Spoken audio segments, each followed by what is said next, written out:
আজি যোৰহাটৰ বাঁহ শিল্পৰ প্ৰতিষ্ঠান মুনলাইটে চাৰিগাঁও বাইপাছৰ সমীপৰ M care polyclinic and diagnostic চেণ্টাৰত দন্ত চিকিৎসা শিবিৰ অনুষ্ঠিত কৰে। শিবিৰটোত চিকিৎসক হিচাপে উপস্থিত থাকে দন্ত চিকিৎসক তানজিমা নাজৰিন।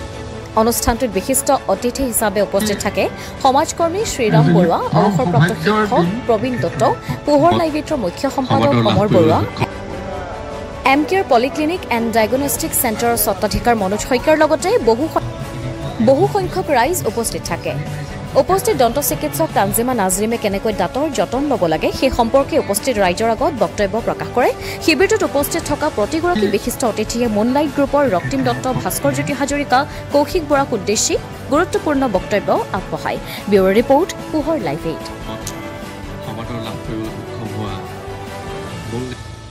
হয়, নমস্কাৰ। আমি বৰ্তমান আছোঁ যোৰহাটৰ চাৰিগাঁওস্থিত এম কেয়াৰ পলিক্লিনিক আৰু ডায়েগনষ্টিক চেণ্টাৰত। আমি মুনলাইট গ্ৰুপছে আজি এটি বিনামূলীয়া দন্ত শিবিৰৰ আয়োজন কৰিছিলোঁ। যিহেতু আমাৰ শৰীৰটি ভালকৈ ৰাখিবলৈ আমাৰ দাঁতকেইটাই মেইন, সেই দাঁতকেইটা ভালকৈ ৰাখিবলৈ আমি যোৰহাটৰ চাৰিগাঁৱতে ইয়াতে আমি দন্ত শিবিৰ আয়োজন কৰিছিলোঁ। আজি আমাৰ উপস্থিত আছিলে আমাৰ ডক্টৰ তানজিমা নাজৰিন বাইদেউৰ উপস্থিতিত আমি দন্ত শিবিৰটি আৰম্ভ কৰিছিলোঁ। আৰু বিগত বছৰতো আমি বিভিন্ন জেগাত বিভিন্ন ধৰণে আমি এনেকুৱা ধৰণৰ সজাগতামূলক শিবিৰ আমি কৰি আহিছোঁ যে প্লাষ্টিক আমি যেনেকৈ বেম্বো টুথব্ৰাছডাল আমি মানুহক আগবঢ়াই দিছোঁ, যে প্লাষ্টিকৰ সলনি আমি যেনেকৈ ৰাইজৰ ওচৰলৈ আগবঢ়াই দিছোঁ, ৰাইজৰ যি সঁহাৰি পাইছোঁ তাৰ কাৰণে আমি অশেষ ধন্যবাদ জনাইছোঁ। আৰু আজি আমাৰ ইয়াত উপস্থিত থকা সকলো ৰাইজলৈ ধন্যবাদ জনাইছোঁ। আৰু বিশেষকৈ পোহৰ লাইভ 8ক আমি ধন্যবাদ জনাইছোঁ যে আমি উপস্থিত হৈ আমাৰ এই কামখিনি আপোনালোকে অসমৰ ৰাইজৰ আগত আগবঢ়াই দিছে।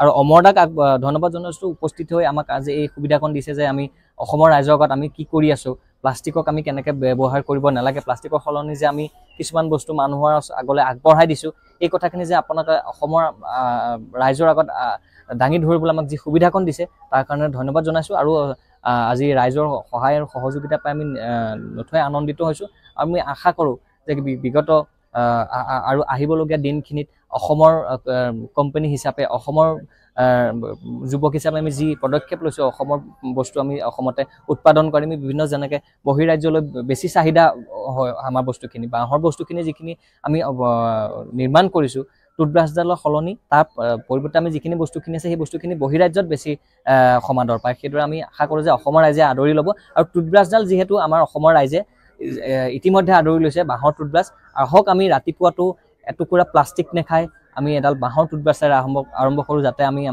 ক'বলগীয়া নহয় যে আজি ৰাতিপুৱা ব্ৰেকফাষ্টত আমি প্লাষ্টিক এটুকুৰা খালোঁ। আৰু প্লাষ্টিকৰ সলনি আমি বাঁহ ব্যৱহাৰ কৰোঁ আৰু আমাৰ নিজৰ স্বাস্থ্যটো সুন্দৰৰ লগতে আমি আমাৰ নিজৰ সমাজ আৰু নিজৰ পৰিৱেশটি সদায় সুন্দৰ কৰি ৰাখোঁ। ধন্যবাদ।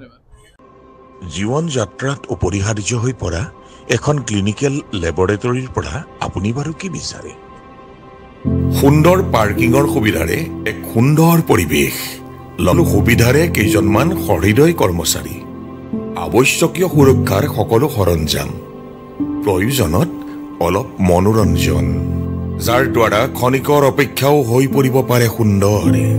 অভ্যৰ্থনাৰ পৰা লেবৰেটৰীলৈ সুন্দৰ ব্যৱহাৰেৰে সহানুভূতিশীল কৰ্মচাৰী, পৰিষ্কাৰ ৱাছৰুম, অভিজ্ঞতাৰে পুষ্ট কিছু কৰ্মচাৰী,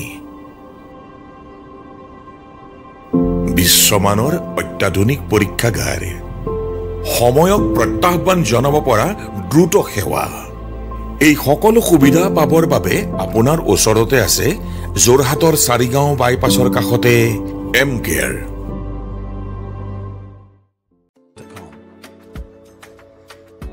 যোৰহাট তথা অসমবাসীৰ বাবে সুখবৰ। উজনি অসমৰ লগতে যোৰহাটৰ শিশু, যুৱক যুৱতী, মহিলাসকলৰ বাবে এয়া সুখবৰ। যোৰহাটত মুকলি হ'ল লেকমি চেলুন। যোৰহাটৰ গড় আলিৰ এপল' টাৱাৰৰ প্ৰথম মহলাত মুকলি ভাৰতবৰ্ষৰ অন্যতম জনপ্ৰিয় salon Lakme salon. Lakme salon মানে ভাৰতবাসীৰ নিৰ্ভৰযোগ্য প্ৰতিষ্ঠান। লেকমি চেলুনখনত আপুনি পাব বিভিন্ন ধৰণৰ সুবিধা, য'ত অত্যাধুনিক যন্ত্ৰৰে আপোনাক সজোৱা হ'ব। ইয়াত বিভিন্ন bridal package, makeup artist, skin care, hair dresser সুবিধা উপলব্ধ হ'ব, য'ত থাকিব ৰেহাই মূল্য।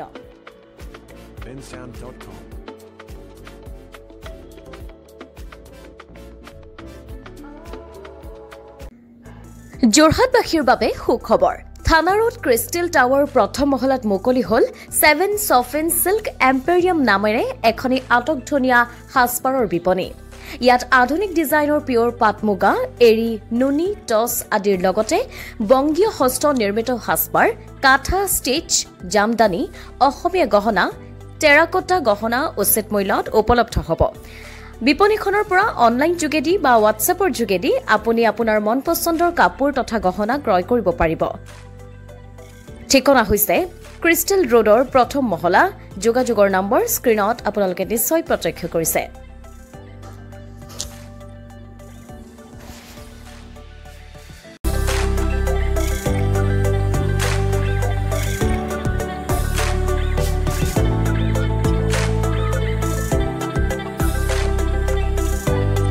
নাৰী তথা যুৱতীসকলৰ বাবে আপোন পাট, মুগা, নুনি বিভিন্ন থলুৱা সাজপাৰৰ বিশেষ বিপণী 7 চফিন চিল্ক এম্পেৰিয়ামখন মুকলি কৰা হ'ল।